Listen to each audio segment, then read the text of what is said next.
Hey guys, this is Jon and Austin and Brett. And another episode of the Meatgistics podcast. I guess we should have made it clear we'd come to you after that. Presented by Walton's. Well, he's not really a guest. He's still a guest. I want to be part of the team. He's still a guest. One of the guys. Which you are, but you're also still a guest on this. And we usually treat our guests nicely and introduce them after we've opened. So this is like different. Argue that. Because Patrick opened his mouth there, I'm going to start with this. Brett, do you know Patrick called you a girl the other day? No. You absolutely did. What did I do? He knows that I can't remember the context of it, but I wrote down Patrick calls Brett a girl. Oh, no, you lied about something. I talked about something, you go, I'm just going to say that you called Brett. No, that's not what happened. Yes. No. Well, what's the You know why? You can tell he's not laughing. If he's ever... It was the first thing I told you when we started this. If you accuse him of something and he didn't do it, he's going to laugh. If he did do it, he's not going to laugh.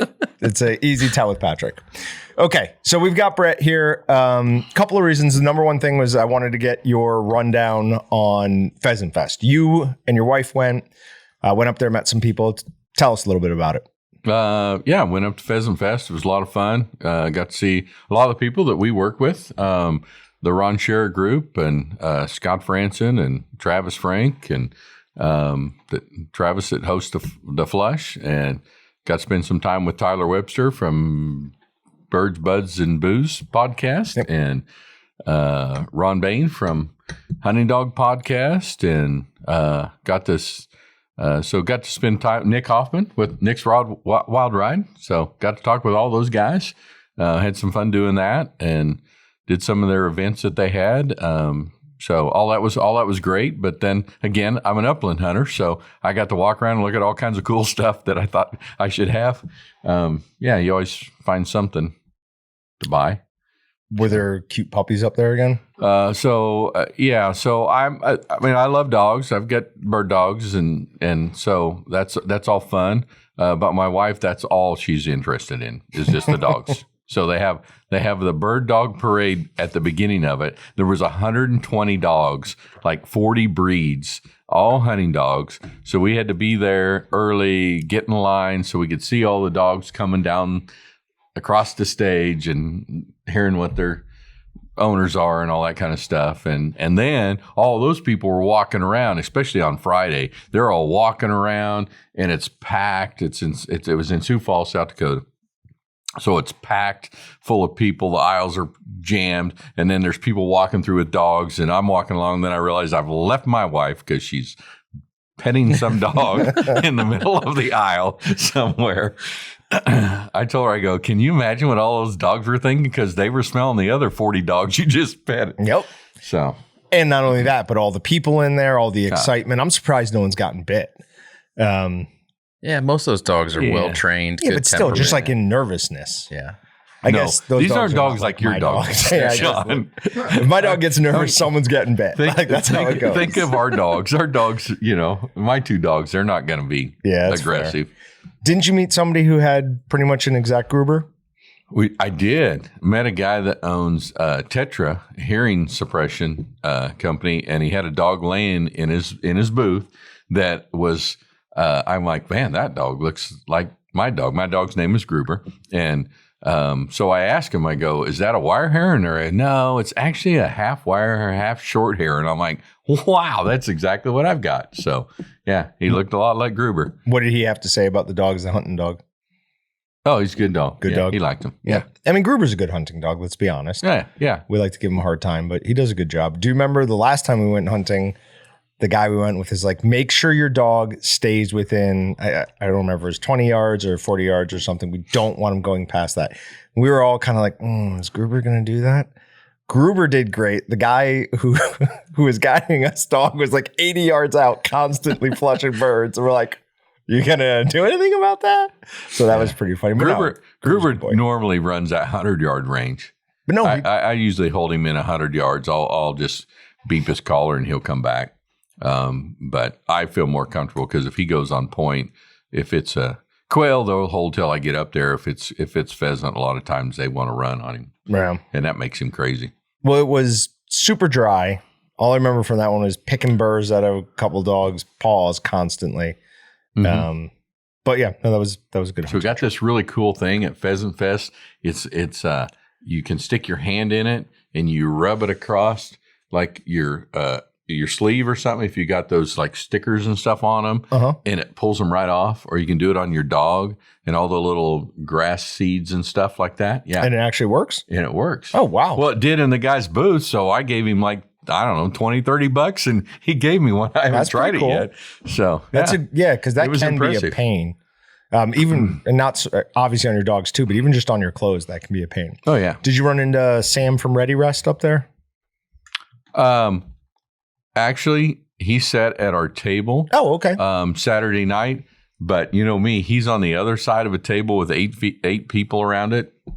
So didn't really get to talk to him much. Sure. He talked, but I couldn't hear him. Yeah. So it was kind of crazy. Big banquet, and Travis Frank was the host of the banquet. So that was kind of a fun deal because when they'd have a break, and Travis wouldn't be on stage, and he'd come over and he'd come and sit down next to me, and I'm like, God, I feel so cool. I get to sit next to the host, Travis Frank. That's awesome. Travis is a good MC. He's pretty much good at anything that involves talking. He does a pretty good job at. He did well. He did well. Well, that's awesome. Thanks for catching us up on that. While we have you here, figured we'd take advantage of this to ask a few questions for our commercial customers who like to listen in.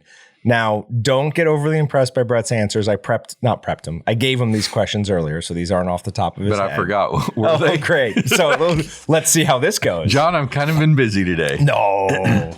What are you doing? Nothing that sounds important, I'm sure. All right. Watching basketball. No, I haven't had time to. God, I can't make myself care. All right. If you could give a commercial process. Are you going to pick teams, though, for the bracket? Oh, for sure. Yeah. Okay, yeah. But it'll just be guesses or which mascot is cooler. Those are really the ways we give away prizes, and then there's bragging rights around here. Win it. So, okay. In my entire life, I don't think I've ever won an NCAA bracket. No, the people that are the most serious are the people that don't win it. That's true. That's been the experience here. I mean, it's been a few years since I won, but I have won before, and you came in first place, or you just came in the money? No, won. It's been a few years. It's probably been 4 or 5 years. Right. I won before too, but I like it when you guys win because then 3rd and 4th and 5th place, dude. Right. Yeah. It just proves out. Like, no, we can't win. You go, oh no. Yeah, we rule ourselves out. So you didn't really win. But it's not for the gift card though. It's for the bragging rights. I just like to walk around, you know. Gift card's nice though. It's kind of a dad joke thing there, Patrick. Oh. All right. So if you could give a commercial processor one piece of advice, what would it be? So I did remember you saying that. So I think the one thing is over my years of dealing with commercial processors is, to remember it's a business. And I mean, a lot of them get in the middle of doing the day-to-day work and forget some of the long-term stuff. And most of our customers, not all of them, but many of our customers on the commercial side are family businesses. They're multi-generation businesses. And I think I would like to encourage them all to spend more time thinking about succession planning and next generation and what that looks like, and getting the next generation involved in the ownership process at an early age. Okay. When you and your dad were working real close together, is that something you focused on at some point? I mean, yeah, kind of. We kind of had a plan when we went. We were a little different because he had started the business. But whenever I came in with him, we bought another business and combined them. So from the beginning, I had a different role. It wasn't like he owned the business and I came up working for him. So that was a little bit different. And my dad's smaller than me, so I just pushed him aside. And no, I'm just kidding. No, my dad was ready at a fairly younger age to be less involved. To step back. Yeah. Okay. What's one piece of equipment that a commercial processor and our target customer, the small to medium size, should buy? They should buy not all of them, but most of them should buy a better smokehouse or a smokehouse. It's the one piece of equipment that's probably going to generate the most income for them. They need a saw and a grinder and a other pieces of equipment too, sausage stuff or whatever. But I always encourage our customers to really consider a smokehouse, whether it's if they're building a new plant, don't leave that part out. You got to buy a nice smokehouse. And then if they've got an existing plant, maybe they need to upgrade and maybe they need to add to their smokehouse capacity. I think over time that was so much the easy answer for the last 20 years, but in the last 5 to 10 years, it also jumps into the question of, well, should a vacuum sausage stuffer be in that group instead? Because labor costs have become such a big part of what they do. More and more of the guys out there are figuring out now that, hey, that $50,000 vacuum stuffer or whatever it costs is going to pay for itself.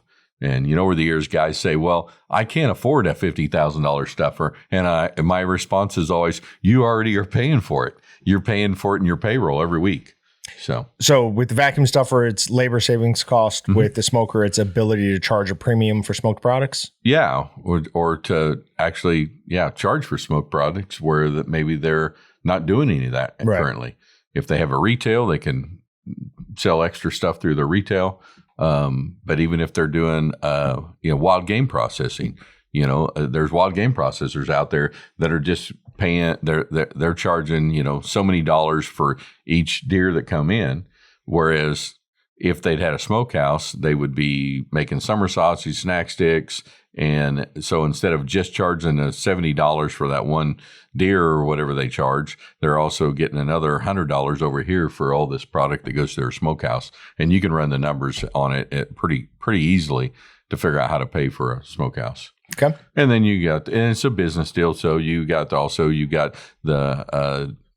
cost of that equipment that then you can write off. And so there's some other things there. So from an accounting standpoint. Yeah. So that adds to it too. A product that they should make, I'm sure that's a little bit different by area, or a service that they should offer.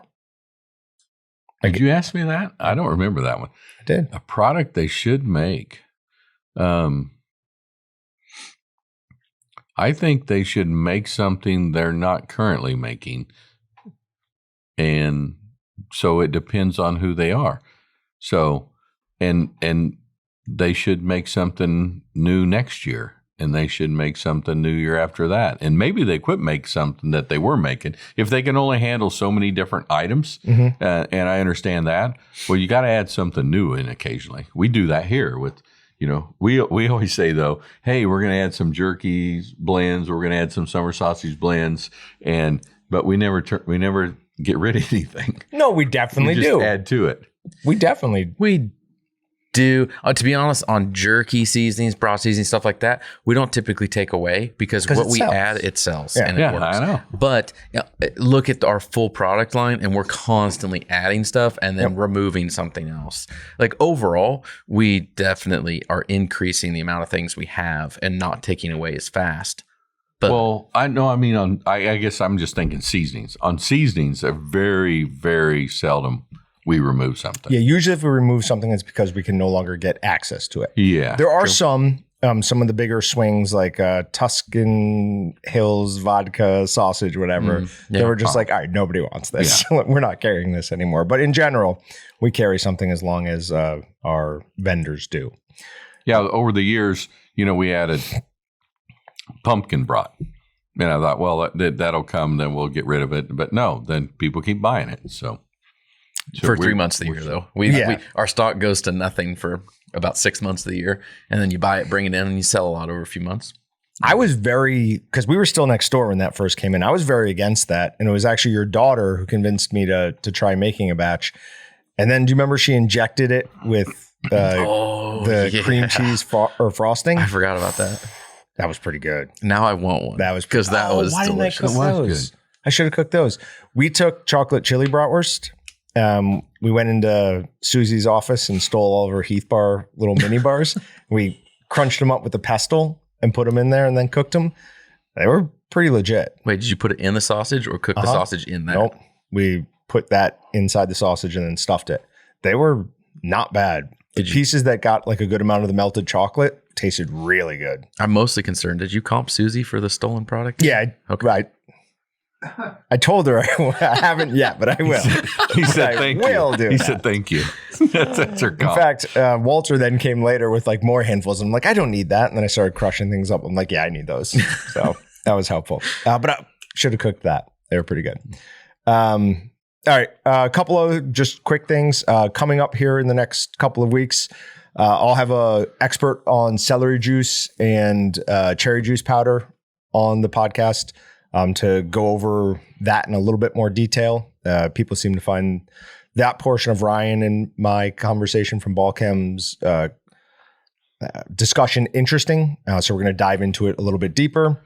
We're also, just as a reminder, the Marinated Express Pro is finally back in stock. It's on the website and ready to ship. So if you've been waiting for a Marinated Express Pro, we have them now at the old price. The next time we have to order them, they are going to go up considerably. There will be a price bump. So if you want one at the old price, you have to get it pretty much right now because they're going to be gone soon. And then it's been a while since I did this, but I was looking through, every once in a while we used to go through DuckDuckGo and Google and just search meat under the news section and be amazed at how many of those articles are actually about fake meat, like the either sell or like alternate. It seems like the bias has kind of started to turn back around because both of them, out of the top 10 stories, only 4 of them were about fake or alternate meat. One of them was about wrestling, Patrick. I figured you'd find that interesting. What? Don't know why. Some guy's name is Meat or Beef or something. I don't know. Are all the rest of the stories about the high cost of beef? No. Oh, they were kind of all over the place. Bruce the Barber Beefcake. It seems like it was a current day guy. I don't know. That's Hulk Hogan's best friend. But I found that interesting because definitely have seen more negative articles over the last 6 months about the meat alternative and cell-based meat thing than we've ever seen in the past. So it does kind of seem like the tides are turning there. It's interesting because, yeah, that definitely used to be like a flip of what that was. I'm going to say that it was up to like 6 to 8 were fake meat. Oh, it was like 8. It was usually in the 7 to 8. Yep. You raged a lot. Oh, I did. It made me really mad. It was like weeks and weeks and weeks in a row where it was just like it was being forced down our throats on everything. You couldn't find other news articles. Nope. Yeah, let's not talk about it. But the market won out. Eventually. It took a long time for the media to be like, okay, I guess this isn't working. And then one of the stories we're going to talk about is it kind of revolves around that. All right. So Monique sent us something, asked Austin and I if we wanted to try some Swedish candy. Apparently, there is no artificial flavorings or coloring in this. It is all just straight either sugar, chocolate, or natural ingredients. She gave us 2 different bags. So grab a piece of candy. You can have some too, Brett. I'm very glad that, you would like some. Unless someone is still playing a joke on me, like I'm glad that it's actually like legit, because I was just figuring that Monique was like thinking like, oh, we'll have barbecue stuff and we eat weird, gross things. That's why in the email back, I was like, I'm going to let John decide this is delicious. if we're going to be blessed or tortured by this. So what is special about this? It has no artificial sweeteners, no artificial dyes, colorings, anything like that. From Europe. She ordered it. There was significantly more in that when she gave it to me. Just FYI. Colorful stuff, dude. I'm telling you. Oh, is there stuff? This is banana. Oh, are you enjoying it? I am enjoying it. Is it a banana? Oh, no. It's like banana marshmallow Oh, wow. or something. Do you want to rip off the side of that? No. No, I just was concerned when you pulled it out and the appearance of it reminded me of Austin's hot tub story. We had a code brown in the hot tub a few nights ago. My 2-year-old daughter, Party foul. things weren't quite regular. And as like I watched her do it as I'm like getting her out of, it was like 2 seconds before I'm getting her out of the tub. So as I'm picking her up, like it's just all going away and it went everywhere. I immediately shut the breaker, opened the drain, and we started flushing that baby fast. Did you squeeze her too hard or something? I don't know. I think the warm temperatures. I don't think you're supposed to put babies in those. No, yeah. Baby, so how old is she? Technically, yeah, you're technically not. I keep the hot tub at like 99 because I don't like hot tubs. So you can go like as like babies. I want to say they say don't go above like 102, really like 100. So I keep the hot tub at 99 because that's what I like. My dad, but that's safe for kids. Then totally fine. When my dad retired from the military, he bought himself a hot tub as like a whatever. He always said he was going to buy himself a pink Cadillac. He never did that, but he bought himself a hot tub. And that man would get it as hot as was humanly possible. I've been in it before. It was like 107. Like it was unbelievable. He just wanted it scorching hot. And he'd sit in there for an hour. That's just relaxing and unwinding. Yeah, right? Like I'd put my foot in and be like, I don't think I can get in. Get in. Don't be a sissy. Like, all right. Okay. I think I'm going to die. No, you're fine.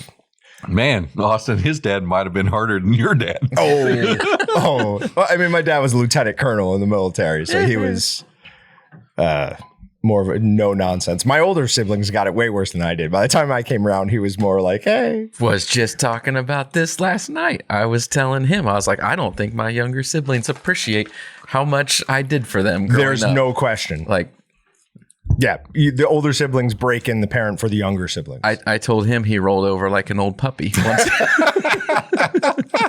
That is every person I know who has older siblings. Their parents were easier on them than the older siblings. I have apologized to our oldest son. So Cole got it the worst? Oh, yeah. I said, sorry, these are things we didn't know with you. But he's got 4 kids of his own now, too, so he grasped it. He gets it, yeah. There was definitely differences, yeah, even from Cole and I. I could see that. Like as evidenced by the fact that Cole doesn't work here and the other 2 boys do. He's like, no, I got to get out of here. I can't do this anymore. All right, moving on to, first of all, Monique, thank you very much. All that candy was delicious. That's amazing. It was. Yeah. And we've got all the sour stuff that we'll try in a future week. Oh, good. If any of it makes it. If any of it makes it. Let's be honest. I don't trust your and Patrick's stomachs. I love sour candy. I love sour anything, really. All right. USDA restricts the product of USA label to U.S. grown meat, poultry, and eggs. This is from Ag Culture. The new rule takes effect in 60 days. Compliance becomes mandatory on January 1st, 2026. We're encouraging adoption of that rule as quickly as possible. That's Tom Vilsack says. This is, in my opinion, at least a huge win for American producers.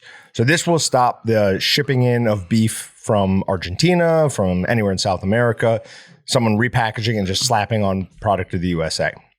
So this has been, we've talked about it a good amount. This has been coming for a while, and it is finally almost here. By the beginning of, what did it say, 2026, it will be mandatory. So Brett, have you heard anything on this? Because like I remember back in the day when like cool country of origin labeling was like first coming out, like that was a huge thing. That was when I still was involved in more commercial stuff, and like I'd go to like the classes at AMP or the KMPA show, and like people talked about it all the time. But this seems like it's coming out fairly quickly, so it's not as big of a deal to people, maybe. Yeah. So when Cool came out, it was a real burden to the small processors because they had to figure out how they were going to label it. And so I don't know at this point, since they already have went through that, maybe this is easy. So things get easier as time changes. And yeah. Well, technology's just changed a lot. I mean, that would have been like early 2000s or something probably. Yeah. So I just find it amazing that you think 2026 is soon. That's still 2 years away in my mind. Well, it is 2 years away.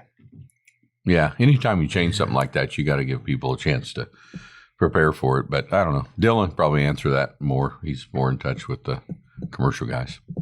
Yeah. All right. Updates and challenges in organic food sector. This is from Meat and Poultry. My main note on this, and we'll read some of it, but my main note on this is we need to watch who is going to take the organic labels off their products, because the same thing happened a year or so ago. The USDA started saying, hey, you know that no antibiotics, we're actually going to start looking into that. And there were like 3 or 4 processors who were like, we've decided we're going to use antibiotics again. Really? Maybe you don't think you were the whole time and just you knew nobody was checking? So it's much has changed in the U.S. organic food and beverage sector since the U.S. Department of Agriculture or National Organic Program was established in 2000. And 2024 will bring more changes. To ensure organic remains reliable certification for shoppers, NOP issued its Strengthening Organic Enforcement Rule that went into effect March 20th, 2023. Operations and certifiers must fully comply with the rule by March 19th, 2024. So that is coming up in no time at all. SOE closes the loopholes that enabled ingredients that do not meet NOP standards to enter the organic supply chain, leading to fraud. Key updates including requiring certification of more of the business at critical links in organic supply chains. Previously, only operations involved in producing, processing, packaging, and labeling organic products required certification. The SOE requires buyers, sellers, brokers, and traders to be certified. So the way I read that is I could buy something, sell it to somebody who is certified organic, and all I had to do was say that this is organic, right? Since if I was a buyer or a broker and I don't have to be certified at that, I mean, that's a huge missing gap in security there. Yeah. I don't know. A lot of the organic stuff over time, I don't quite get. I get the benefit in some of it, but some of how you actually get to be organic stuff I look at and you actually look behind, it's like, well, that doesn't make sense. So to be honest, I don't pay a lot of attention to it at times just because I think it's shady at times. Sure. So some of it is nonsense. Mm-hmm. It doesn't actually do anything. Yeah. I mean, if you think overall labeling, you were talking about, how, when, labeling something that's coming in from out of the country or labeling how something is made here is somebody tries to come up with a rule and there's 100 people trying to figure out how to slide around that rule and to sell their product. So yeah, it's not that easy. But it should be some more authority behind the organic label coming up, which is a good thing, I think, at least. Latest meat substitute being developed is beef infused rice. This is from West Hawaii Today. To cultivate cell cultured meat, the team mimicked this cellular environment using rice. Rice grains are porous and have organized structures, providing a solid scaffold to house animal-derived cells in nooks and crannies. After 9 to 11 days, the inside and outside of the rice grain starts to develop a different texture, nutritional profile, and flavor, which mimics micro beef sushi.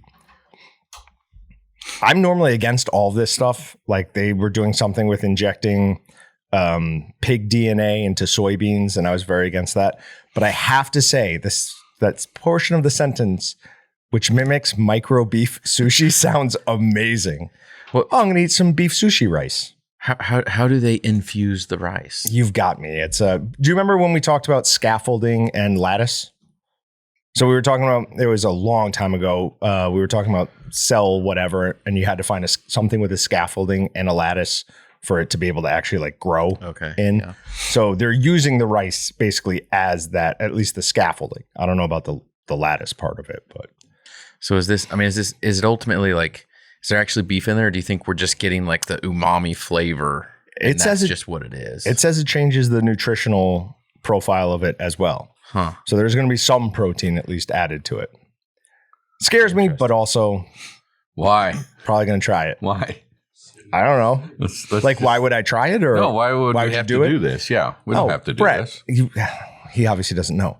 Raising beef is terrible for the environment and the world. How do you not know these things? It's so good for the environment. Do you understand the process of cattle eating, grazing, fertilizing? Yeah, it's all great for the environment. But the methane, Brett, it's so bad. No. Don't believe it. Yeah, no. I'm a denier. I'm a methane denier. We try to get that across. We had Greg Henderson on. Have you listened to last week's podcast yet? Mm-mm. So we had Greg Henderson on from Drovers Magazine. And one of the things he and I talked about is he worked with a professor at UC Davis who has put out a couple YouTube videos, and we linked to him, One of them was the real truth about methane, something like that. And it talks about how quickly it breaks down in the environment versus like almost any other gas. So since 1970 something, there has been no new methane added to the environment by the beef industry, because it's actually less now because it's basically the same size herd. So what went in 40 years ago has deteriorated and is no longer methane. So what's being added now is just replacing what was already there. Make sense? Mm-hmm. I thought it was a really good article. Okay. Cool. There's a guy in Canada that I listen to his or watch his YouTube videos. Is it Jordan Peterson? No. And this guy does a really good job of explaining that, what the cattle grazing and how it's good for the land. So. Oh, okay. This guy is amazing. Who is he? You're laughing like you. Who is it? Quick Dick McDick. If you've never seen it, he's told me about it. That's right. This is my reaction to when you told me this at the He's the a farmer. WTF He's a farmer in Saskatchewan. Yeah, not what you would picture, but he's just a hardcore farmer in the middle of Saskatchewan. Like it's cool. That's why he puts out some awesome videos. That's why we were all smiling at the name. Okay, got it. New York sues beef producer for fraudulent climate marketing. New York State Attorney General Letitia James sued beef producer JBS in state court for allegedly misleading the public about a pledge that company made to slash the climate pollution in the coming decade. Prosecutors said JBS continued making deceptive marketing claims, even after Consumer Watchdog Group recommended the company stop advertising because it didn't have any strategy to achieve its climate target. So all we're going to be carbon neutral by 2045 is just something they say. Don't do anything. So if we come out with a climate pledge did I tell you about our new initiative, John? Actually, we have a legit one. We do. Yeah. What is it? What are you doing? Well, we're building a new building. Do you want to talk about it? I don't know. Do we want to talk about it? I don't care. Go ahead. No reason we can't. Well, we have to talk about it. Right. Now. You can't not. Now we have to talk about it? Yeah. What does that have to do with our initiative? Just that we're working towards climate neutral. More green. Yeah, it's a climate neutral. And it's actually better for the climate, way better for the climate because of lots of reasons. And we'll be glad to discuss those after the podcast. Fair point. So we actually are a few days away from being the contract being valid or whatever I guess you'd say on the sale of our current facility. And we are entering a year-long process of building a new facility. And our whole operations will move a couple miles away from where we are now. And we'll have a new, larger building with a lot more space in it for all kinds of activities. For all sorts of green activities and abilities to. And so I just got off the phone talking about solar power, about solar stuff. Yeah. I just talked with a company today about it. It just kind of came up last week that, hey, you guys might want to think about it. So had about an hour-long conversation today with folks on some solar power and how that might work. So we might use a little of that, but we'll use it because it's effective. What, like solar paneling on the roof? Yeah, on the roof. Yeah. I mean, we're going to have a big roof. We'll have about 100,000 square foot building. So we'll have a lot of roof. So a lot bigger warehouse and some more office space than we do now. What is this building? Do you know off the top of your head? Well, all together with the building, the main building here and the buildings in that are on the property here that we use for storage, we have about 60,000 square feet here. So it is going to be significantly bigger. So it's 100,000 square feet, but the warehouse has 30-foot ceilings. And now we have 20-foot ceilings in our warehouse. And our warehouse has 20,000, our warehouse currently that has 20-foot ceilings is only about 15,000 square feet with the high ceilings. We'll have about 80,000 square feet of 30-foot high ceilings. Okay, we talked about this on the live stream, the last one, because Austin said that they were 24 feet or something. And I said, ones? Yeah, the current ones. I said, definitely not. They're definitely bigger than 24 feet. And I say that because I compare anytime anything's like 20 to 25 feet and like, would Jaws fit in that? And Jaws would fit with room for our. So I asked Taylor and he said there are portions of it that are like 34 feet or something. No, you wouldn't be that high. But so we have 20-foot clearance at the eaves currently. So by the time you get to the peak, it's probably 26, 28 feet.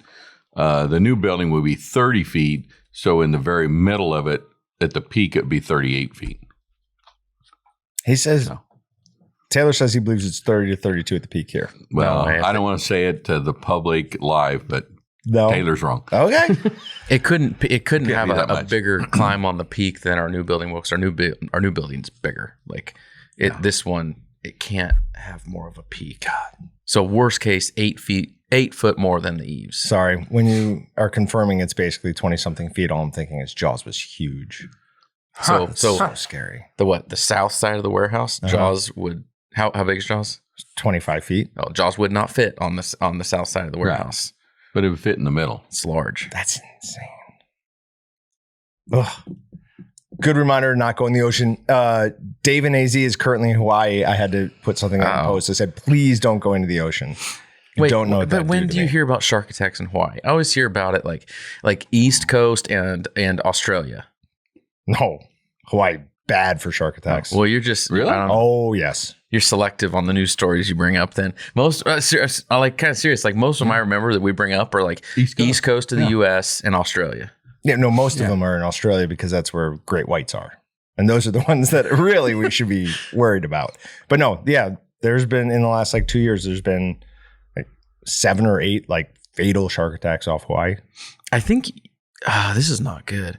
I think the social media gurus out there are making a connection between you and me, or they're listening to our conversations. Are you getting more shark stuff? I'm starting to get shark videos. I just now realized that today. I watched one last night of a kid catching a shark on a fishing pole. It was like a 6-foot tiger shark or something like that. Yeah. And they're terrifying animals, man. You just made me think of something, John. So I got a new robot vac, and I was setting it up last night, and it's a shark. And so it said name it, so I named it Baby Shark. Oh, God. So it goes around the basement. Where is that? Do you remember Baby that? Shark. Who did that? Was it Colton? Do you remember the video of Brett singing Baby Shark?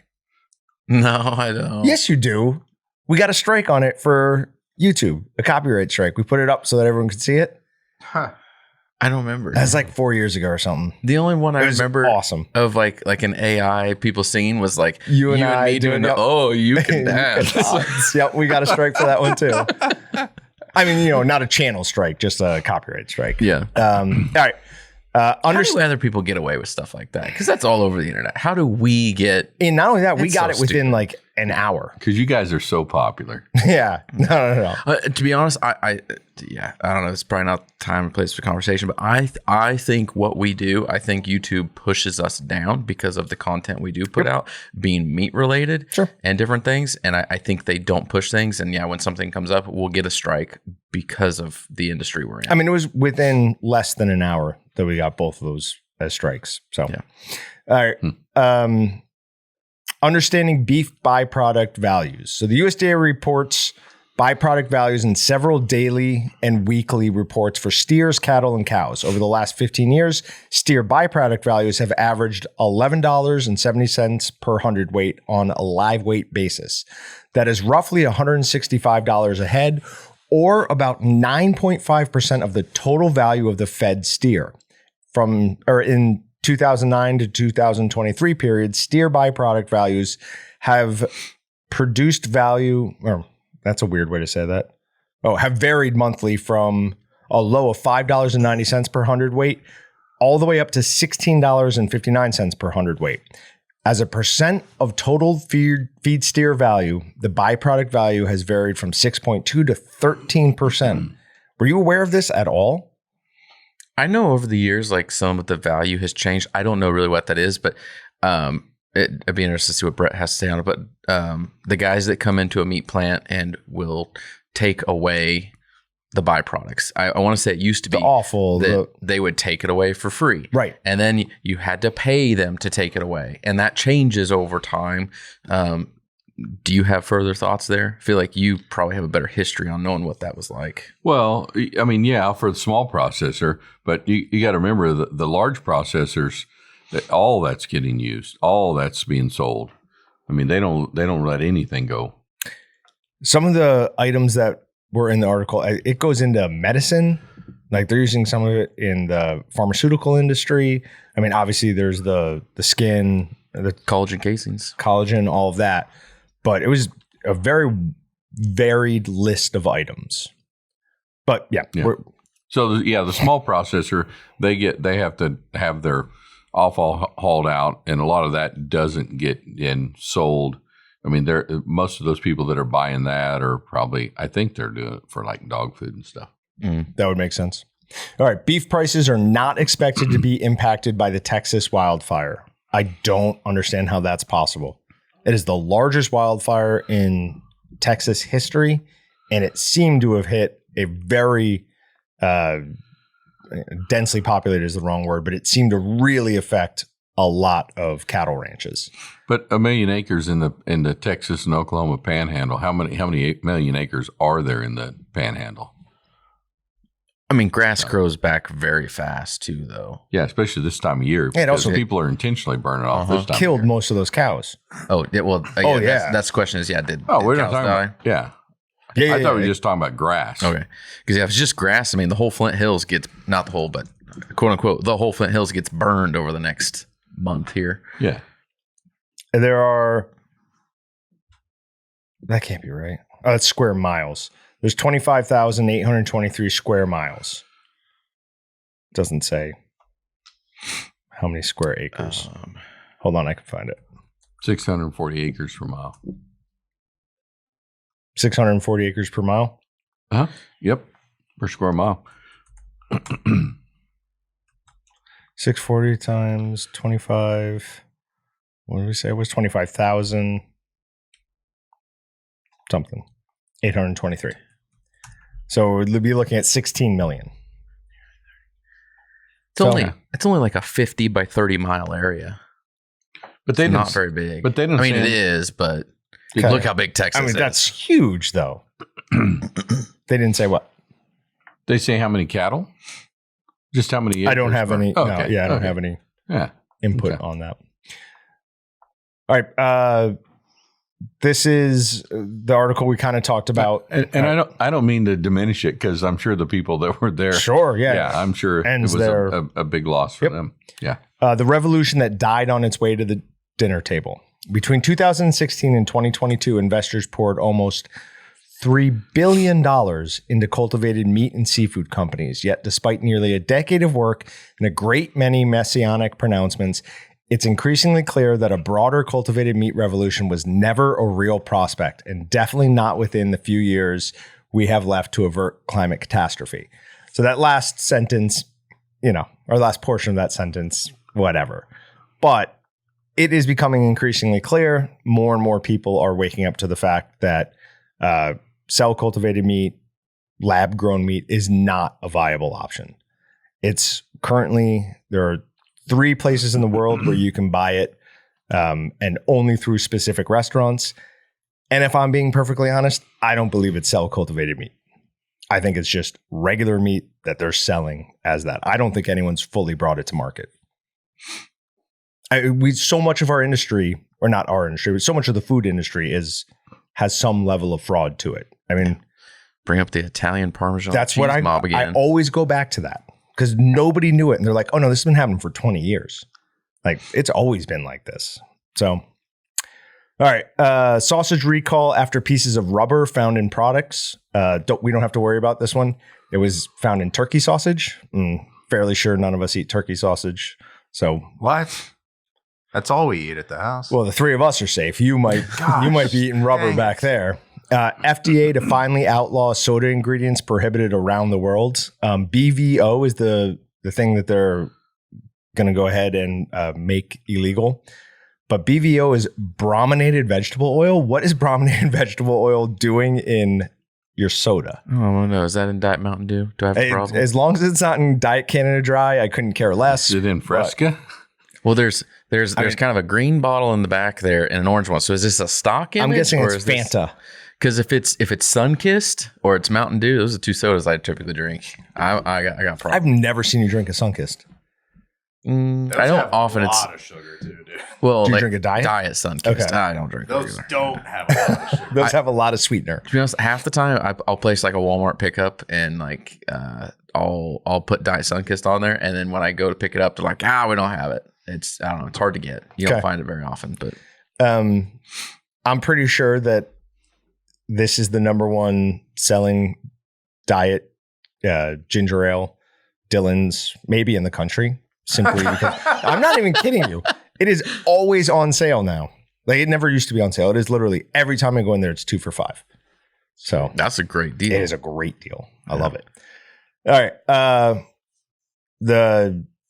Why is the Tyson plant in Perry, Iowa closing? We don't really need to talk about that, but it is a big deal. A lot of employees are getting impacted by this.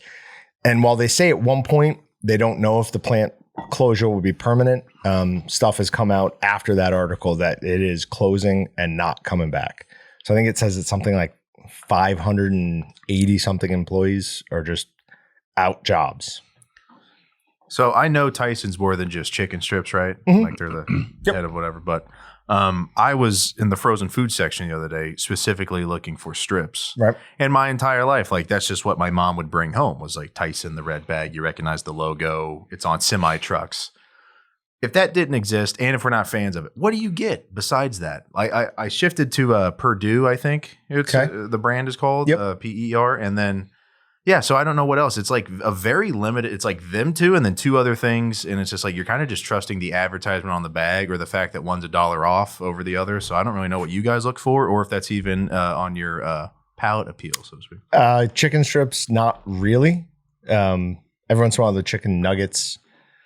They're like bite size. Yeah, those I'll get every once in a while. But yeah, not really chicken strips. But yeah, no, it's Tyson. Yeah. I mean, if I was going to get some, it would be Tyson because that's what I'm used to. I'm just going to get whatever's cheap because I don't expect high quality when I'm getting chicken. If I want high quality, I'm going to go buy meat and stuff anyway. Beef. So yeah.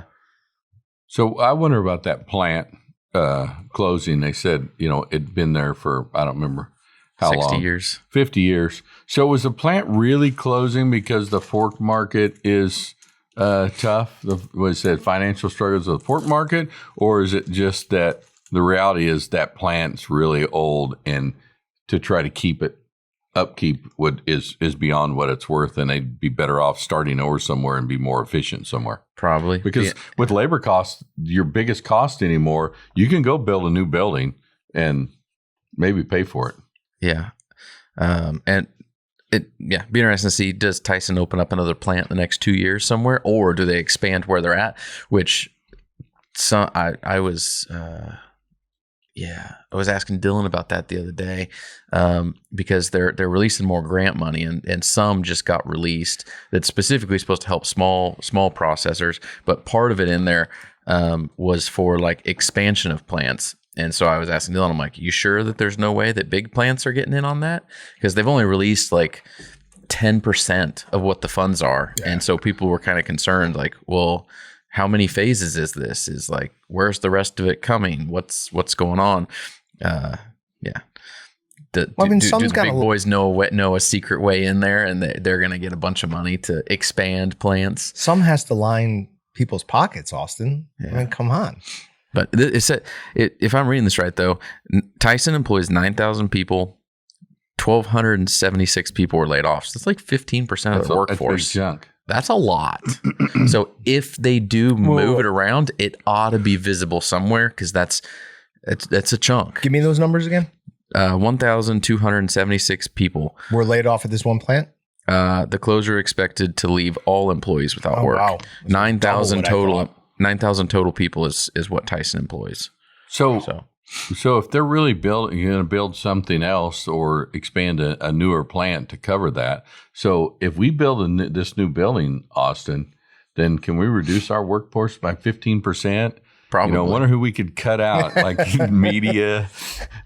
Listen, you have enough footage of me and definitely enough of my voice that you could recreate me. That's right. No problem. We're going to use AI to create new videos using your voice, John. It's out there. I'm telling you, people are doing it. You know, that is a random thing, but that's the thing to keep in mind. We move, new studio set, you're going to want to make all new videos because you wanted to when we moved over here. Yeah. Of course, you also we actually had a nice full background and setup, and we tried to do our last background over there wasn't at the gray, and so it was very plain. So this was more spruced up. I was going to just buy the same cabinets for over there, so it looks exactly the same. To us, the cabinets could be the same. We'd probably do something different on the backsplash tile. No reason. I mean, you probably won't find the same. No, I doubt that's still out there. I don't think cabinets, whatever. I'm pretty sure I just bought that at Menards. It's all peel and stick. It's just stuck up there. I really want to know. I'm surprised that stayed as well as it has, actually. What this room gets turned into after we leave. Well, whatever it goes. They're going to love having this. They're not getting this. I will come in here in the middle of the night and take this thing. I'll figure out a way to make it happen. I'm with you, John. It should go. We should take it. We should take this. I spent too long. Yeah, I just don't want to be one of the ones that has to carry the thing. We had how many guys did it take to carry this tabletop in here? Like 9? Yeah, I think we had 8 or 9. Because this is a big stinking piece of granite or quartz or whatever. Out the door, and then you just get it out the door onto a cart or this base, and then from there on, you don't have to do anything because your new place will have double doors going into it. Yeah, but you got to get this tipped on an angle and through a door. We can get it tipped on. I mean, we got it up here. I know, but it wasn't fun. We can get it down. Of course, it wasn't fun, but it's still worth trying. We got guys here today. I was in shape when we did that. Now I'm we fat won't and include old. you then. We got guys. We'll get some younger people to do it. I'm like John. I'm on John's side because it's cheaper. Yes, it's much cheaper. Yeah. And we only paid hold on. I want to say that we got this out. I want to say we only paid like $400 for this top or something. It was in that range. It was not very expensive. But then John built the base. Yep. You know what that cost us? A lot. I mean, what we paid John and how many hours that would take him? This was before COVID and before wood was expensive, though. And there were a lot of pieces that had to be thrown out because they were cut wrong. Got to start that portion over. All right. My only note on this one is buckle up for this. Tapeworm found in brain of U.S. man who ate undercooked bacon. No. Now, hold on. The undercooked bacon part is just a theory. They can't tie it to that. Why they're doing that is because they interviewed him. Like, have you been to any of these areas? Have you come into contact with him? And he had none of that. He's like, homebody, doesn't go out, doesn't travel. So the one thing that he did is he's like, my entire life I've eaten like very floppy bacon. So they're assuming that's what it is. Yeah, but even floppy bacon is, I mean, to get bacon crispy, you're cooking it up to like 250. Yeah, it's way over. I mean, it hits 160. How fast in a frying pan? I mean, it's thick. I mean, it's fast. I would guess pretty fast. But so if however it got in there, he was having migraines, so he went and got a CAT scan. And they're like, you've got a bunch of cysts in your brain. So they went and found, and it's this, it's not camp. I can't remember what it is. It's a tough name, clenoxtritinism or something like that.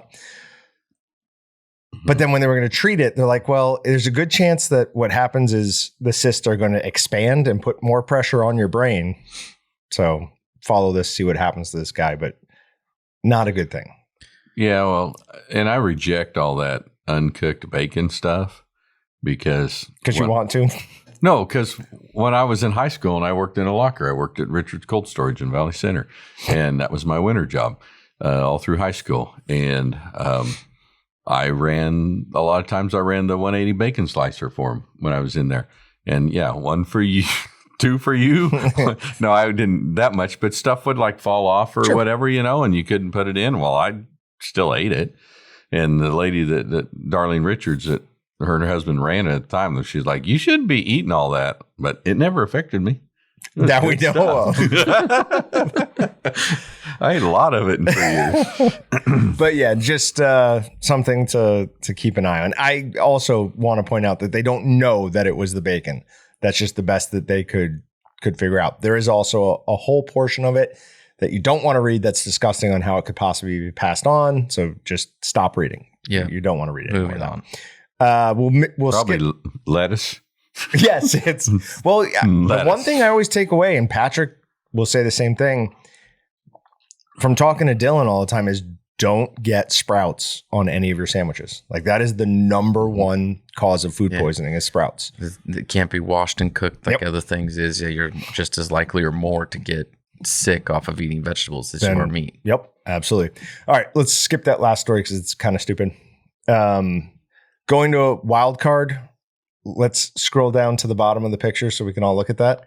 That thing is alive and well. No. Yep. That looks That's alive and well. Pat did that in the graphics department. It's a two-faced calf. It was born about, I think they said 6 months ago, and it is like flourishing and doing well. I think it's in Louisiana. Yeah. Look at that thing. Is that not freaky? You know, though, I could see, I mean, I assume that's not intentional, but I could see intentionally, doing some changes to animals. I mean, like giving them two heads? No, a hog with two bellies. You got twice as much bacon. Doesn't that make sense? Yeah. I mean, if you're going to do something and genetically modify something. Okay, it kind of does, but let's jump into the third story down then. It's Montana man pleads guilty after creating and selling giant hybrid sheep for hunting. So this guy sent off for something called an Apollo sheep that's from some other country. And it's basically the largest sheep in the world. He was getting parts of it, taking the DNA from it, sending it into a lab to have them create embryos, and then implanting those embryos on bighorn sheep on his property, and then selling the offspring to it. First of all, he's 80 years old, and they arrested him for this. I feel like it's just like, hey, 80-year-old, you're not Dr. Frankenstein. Calm down. You can't do this anymore. You don't need to arrest the guy for it. Second of all, that's some ingenuity. Like that's not a simple thing to do, is what I'm saying. Yeah. I wonder how it's illegal. It violates it violates the Lacey Act. And the interstate trade of wildlife that has been taken, possessed, transported, or sold in violation of federal or state laws. And also something about it being falsely labeled. So I don't know. But he did create enormous sheep for hunting. So he owns like this huge alt game preserve, and he sells to a lot of game preserves in Texas. And he was creating huge sheep. Yeah. But all right, now I know some of those guys in Texas have those. This one might be a little bit, spicy is the right word, the top one. I saw a video on this, and I laughed out loud as I was walking my dogs. Nope, not this one. Go back to there and go to the very top. You skipping all around. Yeah, I know. I don't know. Go to the very top of Wildcard. So this is called crippling hot sauce. And this was done by a kid who had gotten 4.0 grades his entire high school career. He had never gotten anything less than an A. He had to submit a school project for one of his classes, and his teacher gave him a B because he thought it was unrealistic. Well, the kid stopped basically school and was like, nope, I'm going to make this work. Like, this is a viable business, and I'm going to show you. So he calls it crippling hot sauce. He has cerebral palsy, and he thinks it's awesome because he says you don't often see people with, my condition get shown as people who have sense of humors. So his hot sauce ratings are just for the parking, crippling agony, and limping. It's awesome. Hearing this kid talk, I was like, oh yes, I love this kid. So I've got an order coming in for some crippling hot. That's cool. Hot sauce, because honestly, just listening to him talk was great. So really, really cool. Made me laugh. I thought it was interesting. That's neat. At least 9 dead, 78 hospitalized from eating sea turtle meat. Okay. First problem, you ate sea turtle meat. Right. Second problem, what'd you get sick from? Was it undercooked? No, there is some undercooked. There's some thing in it like intoxicism. Yeah, it's a rare, toxic, potentially deadly type of food poisoning. And it apparently got through to everybody. But yes, I think in general we can all agree that sea turtles shouldn't be eaten. Why? I don't know. It just doesn't seem like something. Right. Like tastes like chicken. I know sailors used to bring tortoises probably on ships with them because they could feed them almost nothing and then eventually eat them when they needed. But just like in general, a sea turtle doesn't seem like it would be. You ever ate turtles? No. Oh, yeah. Have you ate turtles? Yeah. Oh, yeah. Just like box turtles? No, like snappers. You get them out of a pond, whatever. Catch them on limb lines. Wait. It's great excitement when you pull a turtle, big snapping turtle, off a limb line and you bring it up and drop it in the floor of a John boat. Yeah, it's great excitement. I can imagine. But so were you intentionally going for turtles? Yeah. Yeah. So what did you describe the taste as, Brett? Chicken. Okay. No, they say there's 8 kinds of meat in a turtle. I didn't eat all the different eight different we've talked spots about this before. But yeah, that's what they say. And I mean, it does taste different, the different parts. And it was okay. Okay. It was a long time ago. Well, in the future, don't eat any more turtle meat. They carry something really. Okay. Yeah, I always have in my head that just turtles, reptiles in general, carry a lot of disease. Might be wrong. I know, but that's what I have baked in my head. Skip the whole RB section. I'm saving that for a future thing. 24 cows found dead on Kentucky property. So this is the third article we've seen in the past 6 months of small to medium-sized ranchers having large numbers of their herd just dead almost simultaneously. I like how they say the story is developing, will be updated, and then they didn't update it. Yeah, that's from a while ago, too. Conspiracy. Like the 5th? The 5th, yeah. So no update on it, but large, from what I can tell, had they been killed, had somebody walked onto his property and shot them, there'd be, that'd be part of the story. You'd think. Right? So, yeah. But this is, I think, the 3rd or 4th that we've heard of in the last 6 months that are similar to that. So who knows what's going on there? Skip the GAR attack because it's not as interesting as I thought. Scientists say they're closer to reviving mammoths. What could go wrong? What could go wrong is in the headline. So a lot would be the answer. They're wanting to revive woolly mammoths, put them up in the Arctic tundra, and they think that will transform the Arctic tundra from the Arctic tundra into arable land again. Is that what they were talking about doing, of putting making I don't know. Yeah. I don't know. Making something, putting it in a Indian elephant for gestation. Yep. But they're there now. They have the elephant that they need to carry it already bred. It has to have certain genetic whatever. They already have that. So now they would just have to create. Just sounds like a bad idea. It sounds like a terrible idea to me. Unless it turns out to be like Wagyu beef. Then maybe we got something because it's large. They'll be gone in no time again because we'll all just go eat them. Yeah, but if it's not, then let's just stay away from that. Did you ever see there's an old movie with Matthew Broderick called The Freshman? Are you aware of this movie at all? Marlon Brando's in it. Whole thing is Marlon Brando runs a pop-up restaurant from here to there that serves extinct or endangered animals. I always thought that was ridiculous. I'm like, who would pay for that? But I would definitely pay to go eat a woolly mammoth. So that movie makes a little bit more sense to me now. FDA says it's found lead in several more cinnamon products in the U.S. So don't eat cinnamon sticks. How do you get lead in that? My initial thought was it just can't. Lead or cinnamon is just tree bark, right? So if there's high amounts of lead in the ground. That was my thought, but that's weird. Yeah, they don't really seem to know. All right, we've run significantly over. Brett, thank you for joining us. Sorry. No, you're good. Oh, I thought you were saying, Brett, it was your fault that we ran over. No, we always. You guys did your normal talk, and then I added it on top of that, and that ran us over. No, we don't actually have a timeline. We just have a time we think people will continue to listen before they're like, all right, I'm done. No more of this. We think that's right about an hour. I have in my about 30 minutes. I have in my head that people listen to us like I listen to the podcasts I love and follow. Sure. And I just to be honest, it is the app center screen right in the middle on my homepage is Pocket Casts. Oh, and so okay.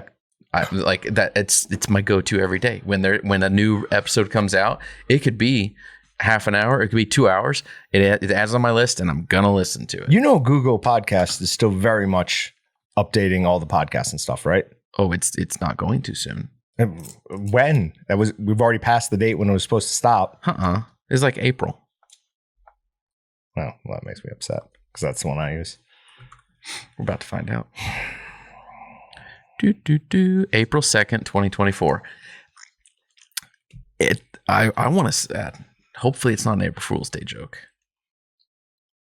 I can see Google playing the long game on something like that. I could have seen Google do it. Google doesn't have the sense of humor it used to have. Yeah, that's probably true. No. But I would be gone. I would not be coming back because they made me sour. But I found an app that I love, and I'm stuck with. That's called Pocket Cast. Pocket Cast. Okay, I'll check it out. All right, that's it. Thanks, guys. Thanks. Thanks for checking out the Meatgistics podcast. To shop everything but the meat, head on over to waltons.com.